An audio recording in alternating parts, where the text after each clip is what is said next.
Hair we গো। তিনটি মাত্র শব্দ, কিন্তু আমার ফুটবল এবং ক্রিকেট প্রেমী অডিয়েন্সদের জন্য খুবই গুরুত্বপূর্ণ ভিডিও হতে যাচ্ছে। সবাই একটু ধৈর্য ধরে শুনুন। ধরুন কোনো high voltage match, for an example England versus Australia. Comm box থেকে কমেন্টেটরদের মুখে প্রায়শই শোনা যায় হেয়ার উই গো, অর্থাৎ কোনো উত্তেজনাময় মুহূর্তে এই শব্দ তিনটি ইউজ করা হয়, অর্থাৎ দারুণ কিছু হতে যাচ্ছে, আমরা প্রস্তুত।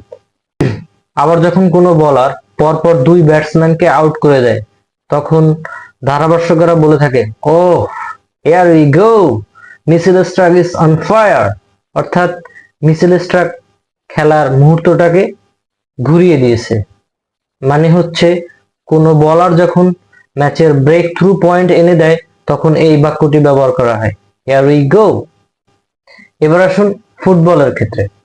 মেসি যখন ড্রিবল করে বল নিয়ে সামনে দারুণভাবে এগিয়ে যায়, তখন কমেন্টেটরসরা বলে থাকে, oh here we go, Messi surging down the wing, অর্থাৎ হেয়ার উই গো এর অর্থ ম্যাচ সিচুয়েশন অনুযায়ী ভিন্ন ভিন্ন হয়ে থাকে।